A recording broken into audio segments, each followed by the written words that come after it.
in both these issues, Garth, where is ASIO? Well, if you listen to the words of Tony Burke in Question Time, when we ask questions exactly about this, Andrew, it's very clear ASIO are to blame. That's Tony Burke's position. There's absolutely nothing he can do about this. This is fully ASIO. There's no oversight that a minister can do. And it's exactly the same argument that they run on the economy, by the way, when they try to make out as if, when they say interest rates are smashing the economy, the RBA is the big bad wolf in this situation. Nothing we could do. We have to keep spending all this money, but it's the RBA's fault. It's the same argument Tony Burke is making on immigration, refuses to accept there is responsibility for the minister to provide oversight, and that on each of these issues, he can step in. He can do something if he chooses to. He's choosing not to. Andrew, that's the clear point here. This is a government that doesn't want to do anything, and we're paying the price for that. Well, I find it weird. The government's blaming ASIO. The opposition's not holding ASIO to account. ASIO can apparently stuff this up and no one dares say boo. But as you say, overall, it is a government-created issue.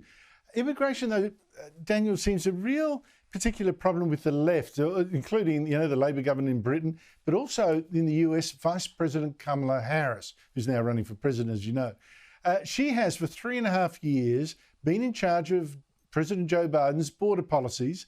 They together let in around 10 million illegal immigrants, an astonishing number. And she was asked about that on 60 Minutes this week. Cop this.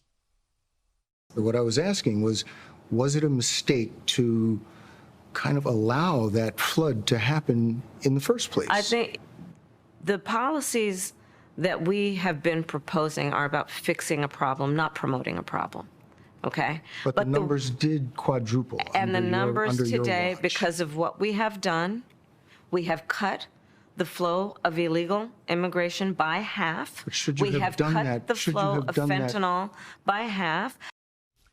Why, Daniel, is border control so hard for the left? Well, it's hard for the left, Andrew, because they're ideologically opposed to it.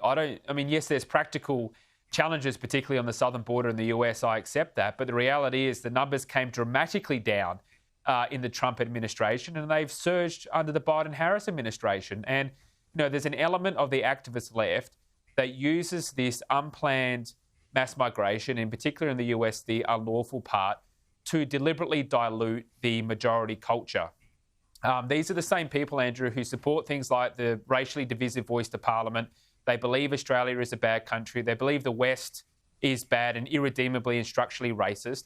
And they deliberately seek to undermine majority values and majority culture. So this isn't so much a practical problem. There are solutions to this that are well known and that work. But when you have an ideological commitment against the foundations of your own country, that's how you get these outcomes.